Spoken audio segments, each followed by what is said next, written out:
Time now for sports on 104.7 The Cave. Here's Ned Reynolds. Mike, the intern, Ned Reynolds in the studio. It's Monday, and we can finally say the St. Louis Cardinals actually have started to kind of win a little bit, haven't they? Well, they finally broke their 8-game losing streak yesterday and this is encouraging, a come-from-behind win. That's the encouraging part. The not such encouraging part is it's against one of the poorest teams in baseball, Detroit Tigers, and the Cardinals lost 2 out of 3 from them over the weekend. But it is a win's a win. That's 11-24 now for the Cardinals. They can hit the ball. Paul Goldschmidt had 3 home runs yesterday. Brendan Donovan had a big 3-run home run, and a 12-6 win for the Cardinals. Go to Chicago tonight, play at Wrigley Field. This is a divisional rival for them. This is where the Cardinals really have to make hay now in the division. Even early, they have to get that done. But hey, it's a win. The end of a losing streak. We'll see if their pitching can hold up. And the good news is the Central's not super strong right now. So I would say that's a compliment. It's maybe the weakest division in all of baseball. So don't start burning your jerseys just yet is what I'm saying. There is a chance the Cardinals could be in the postseason because that division isn't that great. But what about the Baby Birds? How'd they do yesterday? The Baby Birds did not do well. Arkansas Travelers beat them by a score of 10-2, and that ended a pretty good homestand for the Springfield Ball Club. Kansas City Royals did get their 9th win of the season. Let's go. They beat the Oakland A's, who have 8 wins this year. Imagine that. 2 of the poorest teams in baseball playing each other in Kansas City. Anyway, Royals get a win. Springfield Cardinals do not. Springfield goes on the road now for a week before coming back home again.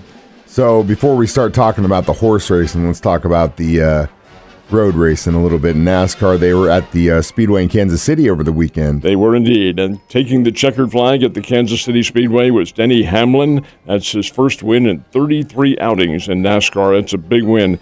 And what he did on the final lap, he and Kyle Larson are head-to-head, and that's just a sports phrase, actually side-to-side. And Hamlin bumped him out of there. All right, that's part of racing. That's what you get done. And took that checkered flag for the win. There was a fight, not between those two, but big brawl afterwards between 2 of the other drivers. But it's what NASCAR wants. They love that sort of thing. They say, oh, gosh, this is horrible. Keep it up, guys. Keep it up. They've been doing it since Days of Thunder, my friend. Anyway, Denny Hamlin, the winner. And so it was a pretty sad Kentucky Derby. You lose 7 horses. You can't be happy about that. Very, very star-crossed Derby. Now, the good news is Mage got the win, and it was a terrific win, 14-1 shot, and that's great. Crowd loved it. Crowd was 150,000 as usual, but this was a really star-crossed event. You did have, as you mentioned, the 7 thoroughbreds, several from injuries. That does happen. That's part of racing.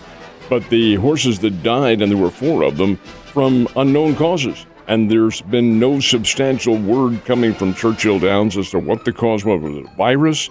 Was it some kind of problem with their feed? Who knows? But the fact is, this is totally unprecedented in the history of the Kentucky Derby, and gosh, I hope it never happens again. But Mage got the win and will go on to the Preakness as the favorite. I think it's hard to say. I mean, God, I wonder. It's crazy, and I'm sure they'll get to the bottom of it eventually.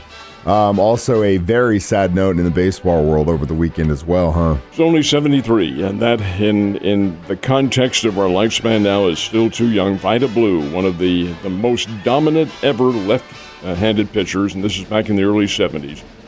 Terrific player.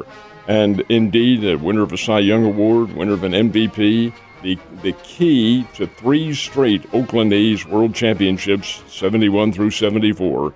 Did run into some legal problems, but over and above all that, Vida Blue was really a star player and probably should be a candidate somewhere along the line for the Hall of Fame, maybe from the Old Timers Committee. Anyway, passed away yesterday at the age of 73. First pitcher ever. Now, there have been several since then, but the first pitcher ever to start the All-Star game for both leagues. American League Oakland A's, National League San Francisco Giants did have a brief stint with the Kansas City Royals, passing away yesterday, age of 73. Vida Blue, one of the best.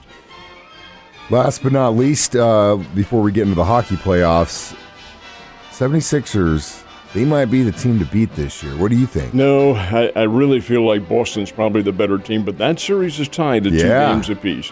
was a heck of a battle yesterday. James Harden, still around at the age of 33, hit a tray with 15 seconds to go to put Philadelphia up by 1 over the Boston Celtics playing in Philadelphia. Here come the Celtics, and you know fully well this is a great team. They come down court, they work a play in which a kid drives for the layup, but his path is blocked. Dishes off to, I think it was Jason Tatum.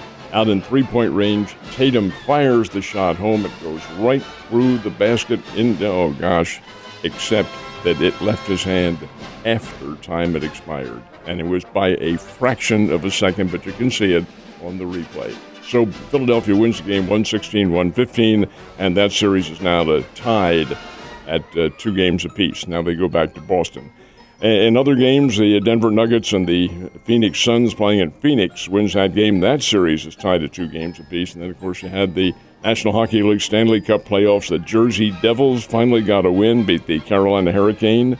And the Seattle Kraken get a win over the Dallas Stars. Florida Panthers also winners. All that in the Stanley Cup. I really think we're going to have a Kraken-Panther final, my friend. We'll see. Stranger things have happened. Ned, you have a great Monday, and I'll see you tomorrow.